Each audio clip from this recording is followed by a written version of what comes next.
So today's guest has built one of the UK's most disruptive parcel businesses from the ground up, and he had a very, very successful exit.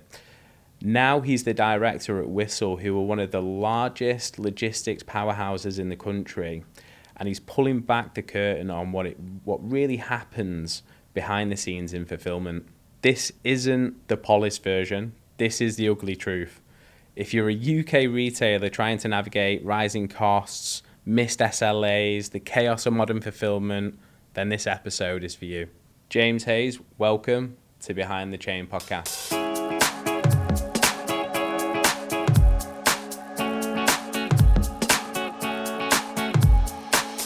James, welcome to the show. Thanks, Joey. It's good to be here. Thanks for inviting me. Yeah, absolutely. Well, I'm going to start it off with a bit of a deep one. So, and it's something I want to ask everyone who comes on the podcast. So, I guess being a senior business leader, at what point in your life did you know intrinsically that you were going to be a major business leader? And at what point in your life were you at? That's a really deep question. I think when I had a game of golf with Nick Wells, the exec chair at Whistl, after building Parcel Station for a few years, 7-8 years, and I was being approached by Whistl trying for them to sell me their services.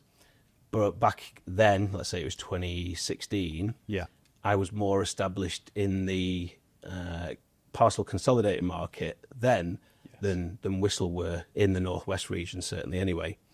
And there was an appetite for Whistl to sort of really work with me and Parcel Station. And I guess it was then, it was like, okay, wow, we've actually done something quite significant here. We're being tapped up by the likes of Whistl. And this was the Parcel Station business that me and Mike founded in 2011. Yes. So I think it was then, and we'd grown the business quite quickly from an idea whilst I was in the back of a van to a £15 million business in sort of 4 years. Yeah. So those two things, I'll give you two answers.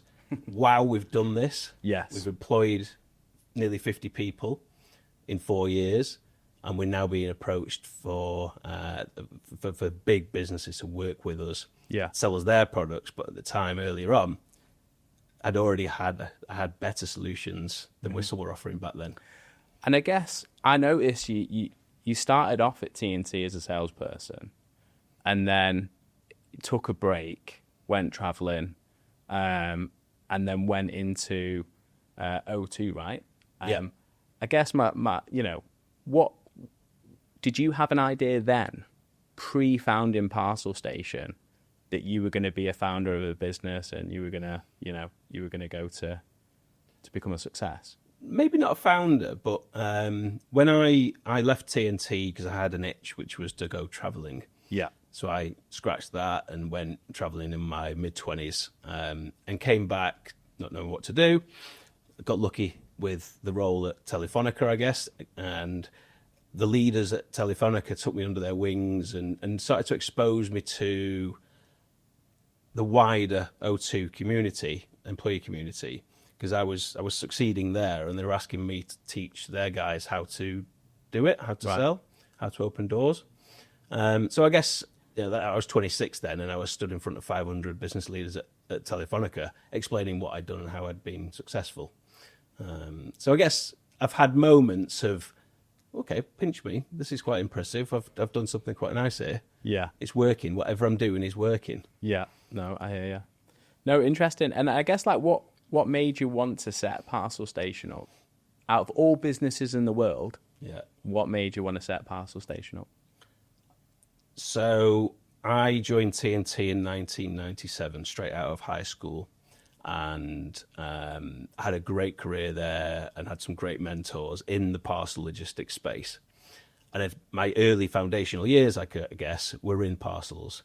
Right. So I had that break from logistics, was in telecoms, and then went traveling again and did some incredible stuff living in Uganda, helping kids get off the street into education for a while. Amazing. And when I got back from that in late 2010, it was, what do I do next? And I to be honest, Joey, I didn't know. So I phoned a pal, Mike, and I said, I need some time. Can you give me some work to tide me over? And I don't know what my next steps are. And I hired a van. I started delivering parcels for CityLink in the peak of 2010. Yeah. I didn't know what peak was then, because TNT were B2B, so the peak didn't really exist. And I was delivering all these millions of Amazon parcels every day. And it was in that van, speaking to all the people I was collecting from and delivering to, I realised that there was a gap in the market, which was giving smaller merchants access to affordable distribution, good technology to allow them to scale. Yeah. And it wasn't there. Nobody had it. Right. Only access to the big players, nobody that was lower down supporting emerging brands. I hear you. So that's when I saw that there was a gap. Yeah. I said to Mike, I've got an idea. Gave him a 5-year business plan. Encouraged him to put his wallet on the line, because I'd just come back from Uganda, right? I had no money. Mike put the money on the line, and we went for it, and we grew the business phenomenally. So it wasn't a plan at all. It was just circumstance. Yeah. That I saw an opportunity at the time in that van, and there was no one else doing it. Amazing. And how much money did Mike put forward to get it up and off the ground? It was totally bootstrapped. Yeah. We used the profit from his existing business to sustain it and grow it, which I guess limited the scale of the growth that we were able to do. Yes. We were lucky with some partners that we aligned ourselves with from technology and carriers. Yeah. And they were very accommodating with credit lines and going above and beyond, maybe expecting the payment will come at some point. So we aligned ourselves with good friends in the ecosystem that allowed us to be bootstrapped and push our weight a little bit. But in terms of pounds and pence, it was 7 figures, significant 7 figures. Right. By the end of it, after 3 years, there's a lot of money been put into it. Yeah. But we were turning over 10, making 10% profit. Yeah. Yeah. And growing. And who was the first big customer for Parcel Station? They were a small bedding seller. Right. From a mill in Cheetham Hill in Manchester. Yeah. Because I had to start really at the bottom. Yeah. And sweep up as many eBay sellers just to get the foundation, get the volume, grow it. We learned lessons fast and hard there, because marketplace sellers can be volatile. If they lose their eBay business, potentially they lose their entire business. Yeah. And any debt to us could be in the wind, which happened at times, and that hurt Mike more than most. Yeah. But the big one, they were called Love to Sleep. Right. And they sold bedding. They manufactured it in the Northwest. Yeah. They were supplying hotels mostly. Yeah. And I said, you should have a crack at selling online, because you're making this stuff in the UK. Yeah. You can make it and ship it the same day. You're sitting on an opportunity here. So I approached them as a wholesaler, manufacturer, and encouraged them to go online. Got them online. Yeah. Right. And then within 3 years, they were in a 150,000 square foot warehouse with just machines bigger than you can imagine, making bedding, shipping it that day. And are they still going now? Still going. All right. Filling dozens of trucks a week of bedding, linen and duvet covers. Nice. And Amma, thank you for your custom for all those years. Yeah. No, that's amazing. And I guess when you say there was a lot learned with Parcel Station, final question for me, and then we'll move on. What would you say the biggest takeaways were for you if you were to put it down to 3 big takeaways?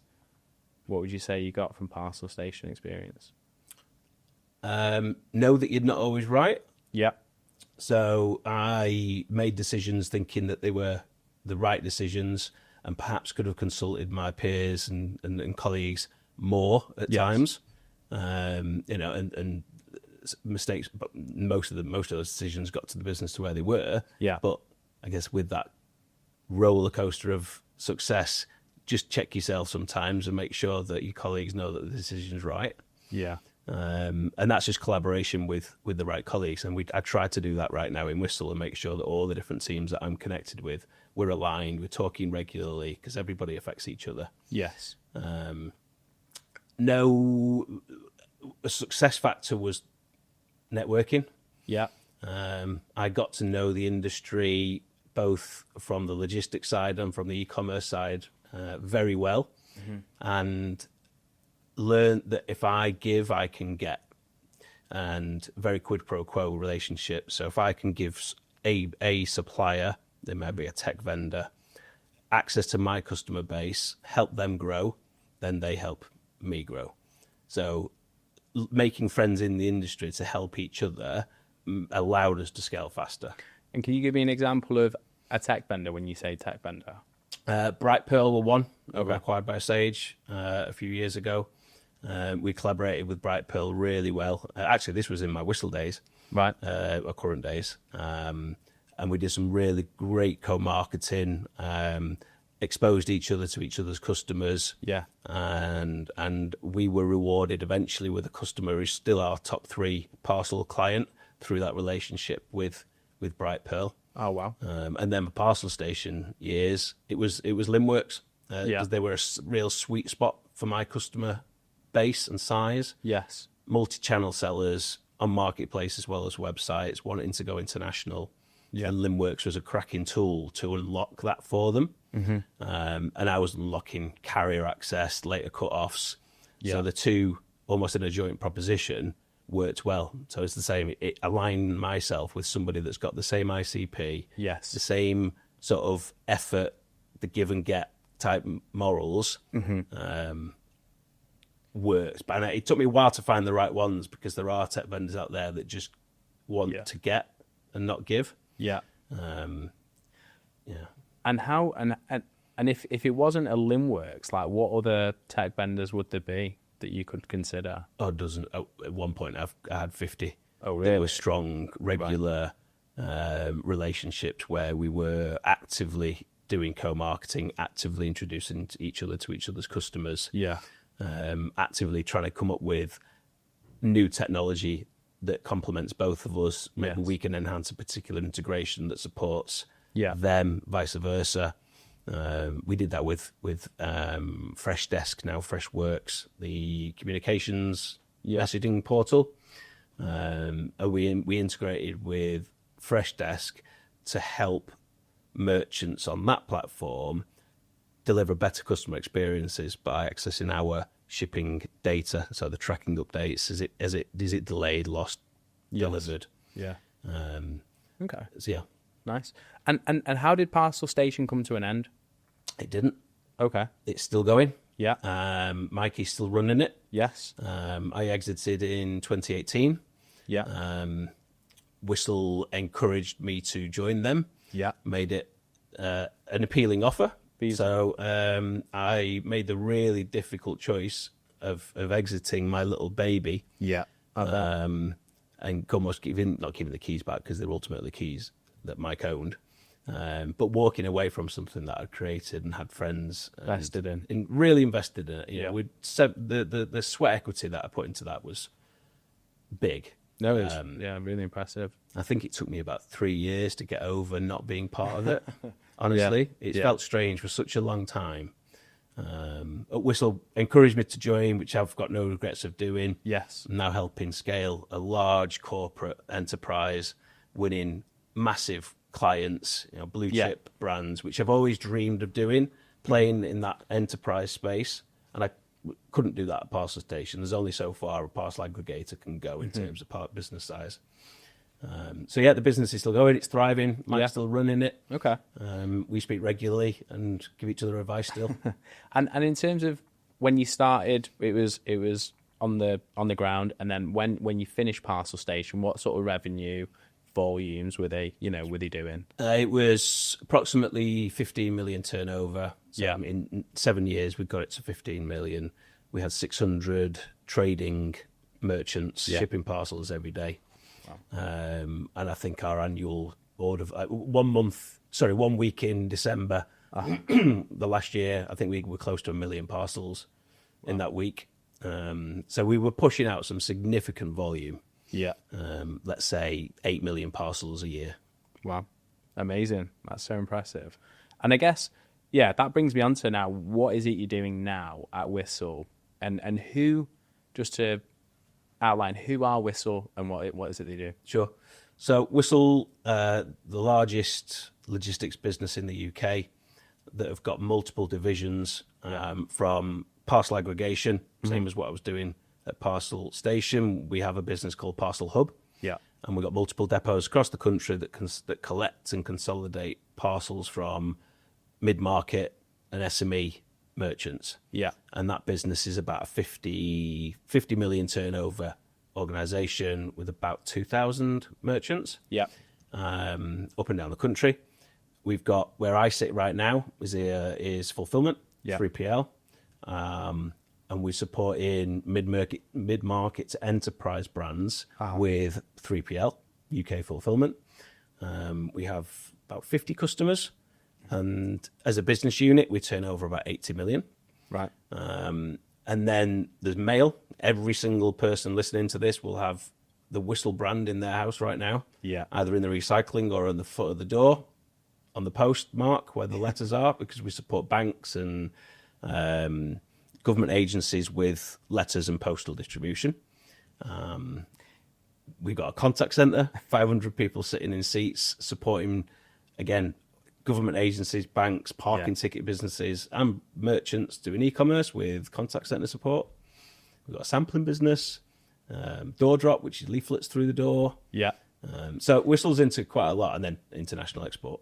If you can do me a favour, I get probably a parking ticket every week. If you can just shut them off from coming to my address, that'd be We amazing. couldn't stop them, but we could possibly give you some tips on how to navigate away. them. Yeah. Maybe. No, thanks for that. And I guess, how have you found, I guess, going from a parcel station, co-founder to now being more of a, let's call it entrepreneur to where you're driving something that was already built and is already established? An individual contributor, I guess I am now, working within a team. At first, it was difficult because I didn't have as much influence on the direction of travel. Yeah. There's obviously there's not red tape within Whistl, but it's a big organisation turning over nearly £1 billion a year.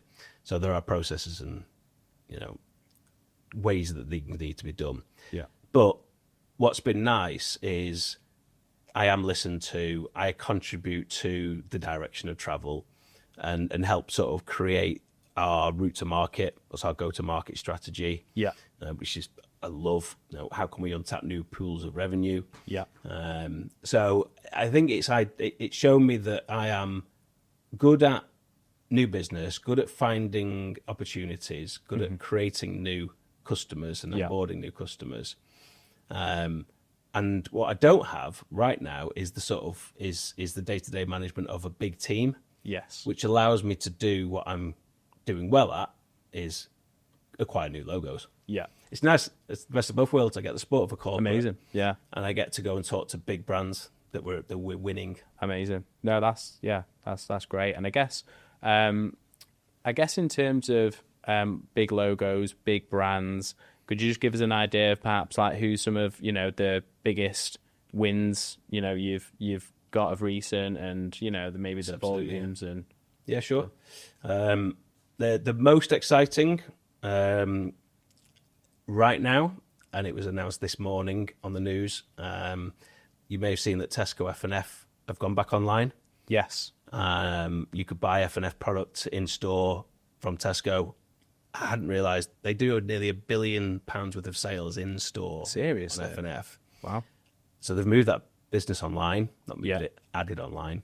And we were fortunate enough to win the RFP and be chosen as the vendor for Tesco. Wow. What sort of challenges would a fulfillment centre come across that you might shield or a retailer might not see?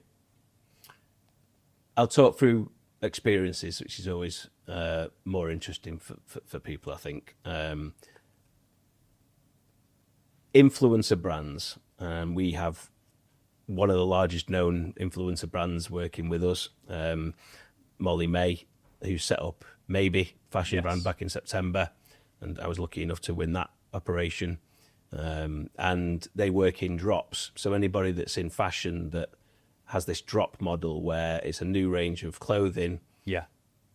a limited quantity, and it'll drop on a Thursday night or a Sunday night, 9 o'clock, and it just sells like absolute hotcakes, or doesn't.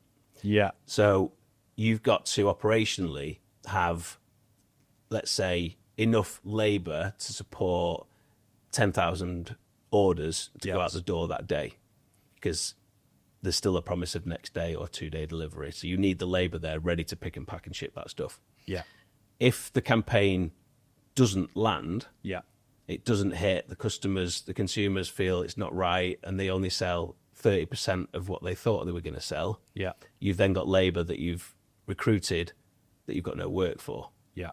So managing the budget is difficult for that type of operation, but is more if you're a standalone brand doing it in-house, because you can't move that labour anywhere else. Yeah. Whereas we've been able to, and this happens with these brands that we support, Yes. it either exceeds expectations, and then we've got to find labour to add to what we've already planned for, or move the labour somewhere else. And being a multi-client operation, we can do that. And more than often, half the brands are up on volume, half of them are down. Right. Ish. So if everybody's up, then it becomes difficult, but it doesn't often happen.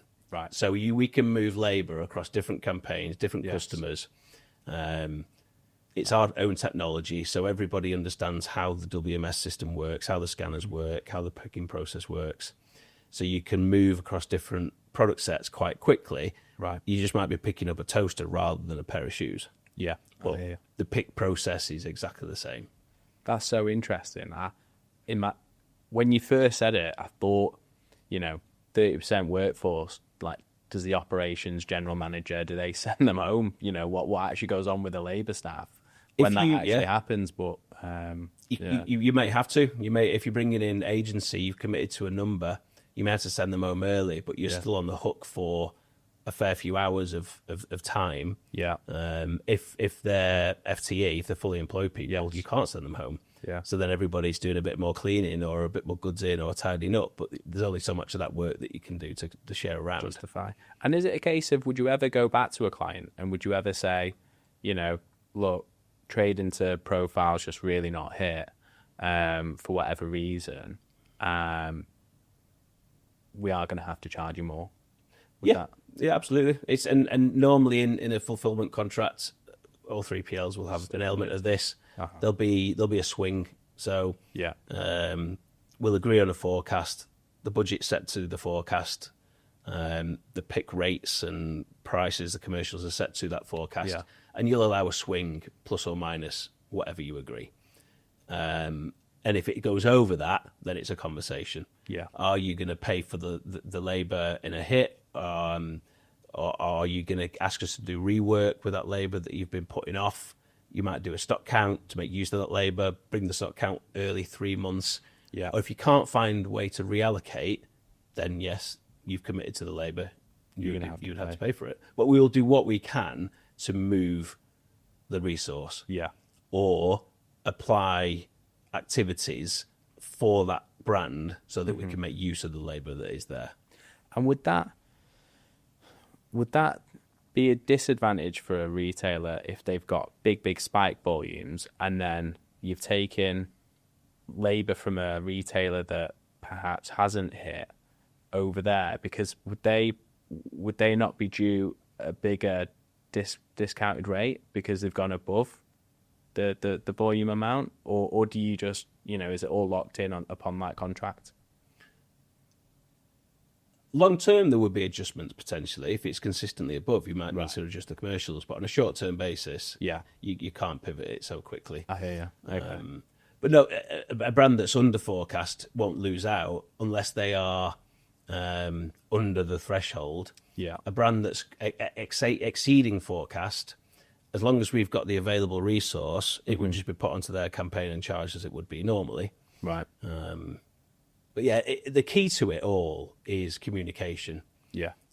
And what happens often is there's a breakdown within the brand where the marketing team don't communicate effectively to the goods in team or the warehouse team or the 3PL partner that something's going to happen. Right. Okay. We had it with an enormous consumer electronics brand. They were launching a new product. They had a very famous footballer promoting it, and we hadn't quite been informed of all of the detail. Yeah. And we walked into about 300 hours of work. Yeah. But we had labour for about a third of that. Wow. So very quickly, that's a lot of extra labour. Yeah. A lot of extra heads. So we were able to support with a lot of it, but there's still that overflow. Yeah. And then you just come to an agreement, right? It's going to be a 3-day work. We'll put on a night shift. If we put on the night shift, then there's an extra 10% in cost because it costs more between 10 p.m. and 6 a.m. Yeah. Does that work? Yeah. All right. The orders still get out the door. Is there still margin in the product to sustain the budget? Yes. Yeah. So that partnership can make it work. But when Molly dropped the product on Sunday night, we've got our tech team aligned, we've got our account management team aligned, and we're communicating on that Sunday night to see how successful it's being or not. Yes. So even at 10 o'clock, 11 o'clock on Sunday night, we can make a change to the operation on the Monday if we needed to, I hear you. rather than walking in at 7 a.m., 6 a.m. on a Monday to then find that we got to send people home or get more people in. Feeling like you're on the back foot. Yeah. Yeah. So trying to be as real time as it is as possible. Yeah. So it does mean unsociable hours, but for the brand, it protects their commitment to their customers as much as we can. Well, you brought up tech, and I guess has there been any, have there been any times where retailers perhaps haven't integrated well from a platform and WMS situation? Yeah, of course. Mostly once we go through rigorous testing. So there's not often a breakdown between the ERP or whatever the retailer's tech is. But might be straight out of Shopify into our WMS. Okay. That doesn't often fail. What we see sometimes affecting things is applications that are within the web shop or within the ERP that may delay slightly the inventory sync. Okay. So it's really impactful and negatively impactful when people do drops. So let's say you've got 5,000 units of a particular line, you put the drop online, it sells like Billy-O, but Shopify is holding 5,000. If it's getting a feed from the WMS that it's integrated to, that we've now got 4,000 because 1,000 have sold, we feed back to Shopify, there's 4,000 left. Right. If Shopify isn't syncing with the WMS quick enough, and that could be because there's other applications holding an order for a few minutes, there could be a delay, there could be a lag with the Shopify app itself, because they put rate limits on the integrations to different applications, less if you go to Shopify Plus, but there's still limits. Potentially you could oversell, and we've had oversells of 10s and 20s, but when we do a drop, we'll always have a buffer of stock just to allow for that oversell. Yeah. Because it can happen, because the data's got to move from the person that's bought it through to the warehouse. Yes. It's not instant, and little blockers can happen. So what we advise when we do big line drops is that we'll just turn the sync off. Right, okay. And manually tell Shopify there's 5,000. Yeah. So it starts to come down as people put it into the basket or as they check out. Yeah. So when it gets to zero, you can put the salt is out. zero. Yeah. Whereas if you've got a sync going on, there's a risk that you'll oversell. And there's stories out there of brands. I imagine someone like Representative have had a taste of this. Yeah. Able in their growing up years, where something hasn't synced and they've oversold 1,500 units. Yeah. And then you've got to really quickly recover. Yeah. Communicate with everybody to say, well, we haven't got the stock anymore, or try and get some more in quickly. That's when the chaos starts to happen. Yeah. And how long could that affect the fulfillment center or the warehouse if you're running it internally? Days. Okay. Yeah, you could have days of impact. Wow. Especially if it's an oversell and you've not budgeted the headcount for it, but you've got the stock, then you've got to Yes. recover and get the orders out. If we were doing the contact center for them and they've oversold 1,500, we've got to then reach out to 1,500 people to find out what we can do. Can they take a different size? Can they take a different product? Is it a refund? Will they have a voucher and wait for it? You know, you've got it. That was all time. Right. So yeah, it depends on the impact and the size of the problem, really. Yeah. Well, it sounds like there's obviously a big correlation between, the cost, the costs of what it takes for fulfillment centers to bring on brands like this versus, the almost customer experience to these brands. Yeah. So do you feel like there's a trade-off between, efficiency and satisfaction for brands when it comes down to cost? Yeah, there is. I got my sort of line for this is sort of cost versus consequence. It's important to manage the budget, manage costs 100%, but sometimes you go too far and you can actually cost yourself more money in the long run. Right. So an example of that was a brand decided to adjust their packaging, and the outbound packaging originally was dead easy for the receiver, the consumer, to reuse that packaging and send it back. Okay. It was pricey kit. Let's say they saved 15p, 30p by getting rid of that ability to reuse that packaging on the way back. Yes. So packaging was coming back with tape all over it. Yeah. Not packed as effectively, coming back in shopping bags because the customer's got to find a way to send that product back. Yeah. We've seen stuff come back in pizza boxes. So by removing that 30p from the outbound packaging, what it caused was an operational delay on inbound. Yeah. Because it was harder for the warehouse to unpack what had been sent because it had been wrapped in a million layers of tape, or it was not wrapped in anything and it was just tape around the garment. Yeah. So the cost to fix and rework all that return actually cost more than the saving on the packaging on outbound. Yes. And it created a negative customer experience. Right. And how do you handle that with the brand? When you've got to go to say, look, this is costing us more. How do you handle that? It just has to be factual. Make sure we've got our metrics and data accurate. Yeah. Evidence the impact of it. Yeah. We do run time and motion studies constantly. What was it before? What is it now? Yeah. We got a huge data tool which knows to the second how much each activity should be taking and is taking, so we can measure whether we're up or down or if it's working. But yeah, cutting costs is important, but can be really detrimental to your ongoing customer experience and then operational cost. Yes. Okay. Interesting. Well, yeah, I think it'd be good to understand, what sort of emerging technologies are out there that, that are really having a big impact on fulfillment centers and helping drive a more positive customer experience. Yeah. There's one that I'm really in love with at the moment, and I'll explain it, and if you're interested, reach out to me. Yeah. A lot of contacts into a brand are, I need to change my order. So you've put in your old PayPal delivery address, you've put in your old wherever you used to live, you've not ordered the right size by mistake, you've chosen a next standard service, and you realise I needed this tomorrow, I need to change it to a next day. Right. So a lot of contacts into a brand's inbox or ticket system are, I need to make a change to my order.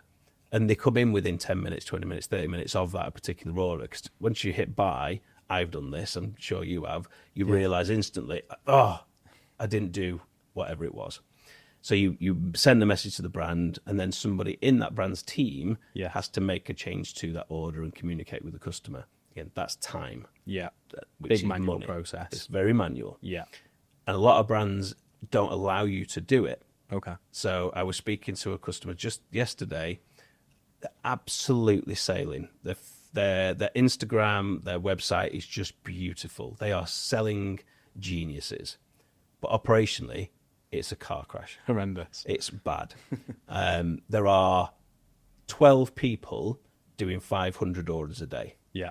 I wouldn't put one person on that. Right. So they're throwing labour at it because it's so chaotic. Yeah. In clothing's easy. And the SKU range isn't enormous, so you can quite easily have one person get rid of all those orders in a day. Yeah. They've not got anything barcoded, everything's by sight. But because of that lack of technology investment, as soon as somebody orders it, you can't make a change to the order. Yeah. So they've got loads of negative feedback about, I just ordered it, I can't change it. By implementing a simple tool, it'll hold the order in Shopify for 20 minutes, Okay. or whatever the time you want. Won't take the payment. It'll hold the order. It won't take the stock off the WMS. Yeah. And the customer's able to self-edit the order before the payment goes through. Mega. Yeah. So that removes all of that friction. Yeah. Doesn't really slow down your operation because it's just a 10-minute or a 20-minute hold. Yes. If you're pushing your luck at a 10 o'clock cut off at midnight, then you need to readjust the settings, but you can reduce the time that it holds it to minutes. Yeah. At different times of the day. Yeah. So you can extend it in the morning because you've got more time, reduce it in the evening because you've got your collections coming. So that's really removed a lot of contact out of our customer service team, and I'm introducing them to all of our brands as much as we can. Yes. Because it's helping them deliver better experience and reduce cost out of their operation. And I guess, does the cost of that tech, is that charged essentially to the brand? The brand pays for it, but it pays for itself in less effort, less contacts, and upsells. Yeah. So the tool also allows you to encourage another item or two to be added to the basket. That's really smart. So What's the tool called? reach out to me and I'll put you in touch with it's a clever one. It's really it sounds like a good one. And are there any others then? Like, I guess, technology tools or things that, have been recently implemented? So we're as keen as possible to get AI into the operation as much as possible. Yeah. And it plays a part. And I think one of the most successful ways it can play a part is with forecasting. Yeah. Looking at your year's worth of sales data and figuring out, based on the weather, based on the time of year, based on global situations, when should I buy that piece of product? Mm-hmm. Should I buy it in April to land in May to sell in June? Yeah. Or do we need to adjust that? And do we need to buy 1,000 now, 1,000 next week? Or do I just buy 2,000 once? Yeah. And AI tools are really helping brands do that. There's one called Predico. Yori's cracking guys built a really nice tool. And again, we're using that with our customers to help them better forecast the inbound. So we can resource better in the warehouse and know that we're going to get 10 containers, 20 containers, 30 containers today, and not just get 40 today, but we're expecting 5. Right. Which happens. Yeah. So those tools can really help forecast your inbound and your stock acquisition. There's a funny story. There's a business in the Southwest that sells furniture. Yeah. Didn't have an AI tool. They just use Google Sheets or spreadsheets. And in January 2020, the buying team had put in an order for a lot of stock. Yeah. Turned out to be 10 times the amount of stock that they should have ordered.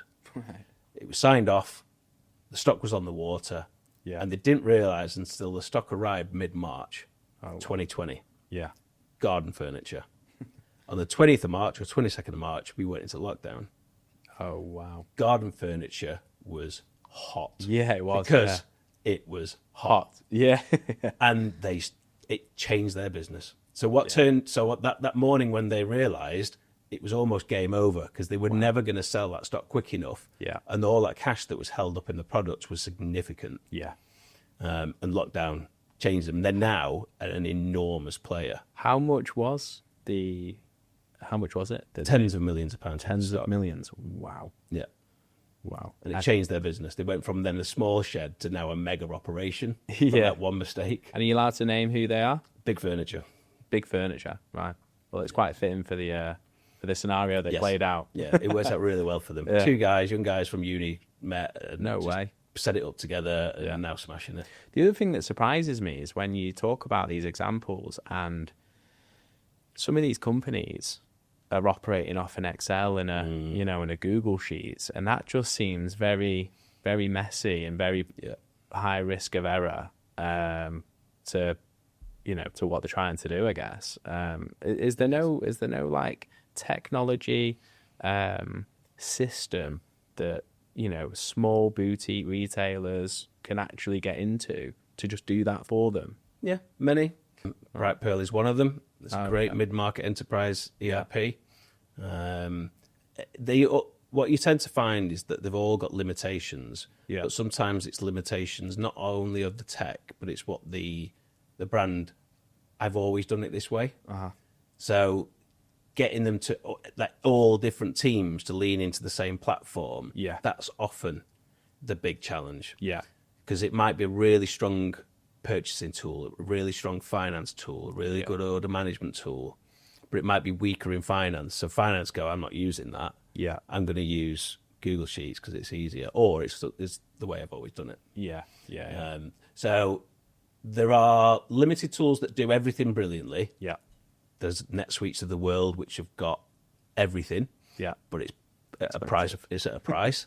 And you still have to bolt on different applications to it. I think Bright Pearl comes the closest that I've come across recently, but there's so many out there. But the brands still do use the Google Sheets, as you rightly said there, Joey. There's a chap called Oliver Rhodes. You get him on to talk in your podcast. I recommend he's a font of knowledge. And he talks about this a lot, about the Google Sheets and the misalignment between teams and Google Sheets being used consistently. And he's created a way with his Nolo apps business to kind of connect all these different tools to make it easier for everybody. So then it's less of a one application that you've all got to use. It's how can we make your slightly more current bespoke system, your tech stack that you're currently working with, work better for you. I hear you. Right, Oliver, you'll have to get yourself in the seat. No, cheers for that. No, good recommendation. Okay, well, I guess, how have you found this year in particular, from a performance piece? I think we're fortunate because we've got such a variety of customers with a big variety of products. We're setting up one warehouse at the moment. In the winter, it's going to be full of Christmas trees, and in the summer, it's full of barbecues. The stars have aligned, and I managed to get two perfect clients at contra seasons. So that'll be perfect. That'll just run consistently. Different products at different seasons. And that's the true of our bigger warehouses. We've got toy products, we've got garden products, we've got a different ranges that sell at different times of the year. So even if one brand is spiking, the others are dipping. So it kind of flatlines us. So overall, we're up. Collectively, our brands are shipping more. The ones that are winning are being clever with their marketing. There's a lot of partnerships happening. Different brands are working with different brands to help access each other's customer pools. Similar to what I was talking earlier with the networking and partnerships. We're seeing more and more brands do that. And that seems to be landing and working. Different fashion brands are collaborating together because they've got different audiences, but collectively can benefit. So personally, business-wise, our 3PL clients are up. I think our parcel clients are probably static. The biggest thing that's happening at the moment is benchmarking. So the cost of employment has gone up. National living wage has increased another 10%. I think that's the third year in a row we're up to broadly 10%. Not saying it's the wrong thing, but it's the reality. And that's pushed the national living wage person, the warehouse person in our case, to a salary which is much closer to a sort of low level or an entry level office role. And managing that has been interesting because the sort of gap between manual labour work and office work has started to I I'm a lot remember closer. I remember it. Yeah, I remember. Go back 3, 4, 5 years. Everyone in office, even if they were on 25K, still had a bit of a Yeah. a flex on them because they were on slightly more than the warehouse. Yeah. Operatives. But Now a warehouse is pretty much 25K if you do yeah. the normal hours of a week. So what are you going to do to what would be the plan to to I guess mitigate that problem? Advise so with the labour, Uh-huh. the other pressure point, and which will help answer my question, answer your question, is the warehousing cost. Yeah. So landlords are increasing the rates and the rents to everybody. Yeah. I'm having a lot of conversations because the rates have gone up 130%. Yeah. In one case, they were paying £3 a square foot, which is incredibly cheap to begin with, but that was going up to nearly 8. Yes. And the bottom line impact on his business was significant. He's on a 50,000 square foot warehouse. It was something like 150K increase in base cost. Mm-hmm. That's a big jump. Yeah. For a retailer. We've got the same ourselves as some of our lease warehouses. The rates are going up. Mm-hmm. So that cost has to go onto the consumer ultimately via the retailer, who try to dilute it as much as possible. But from our point of view, we're encouraging brands to move to as close as possible a just-in-time model. Okay. Don't load the warehouse full of stock Yeah. because you're paying for storage. You might not be selling it for 6 months, so don't bring it in yet. Right.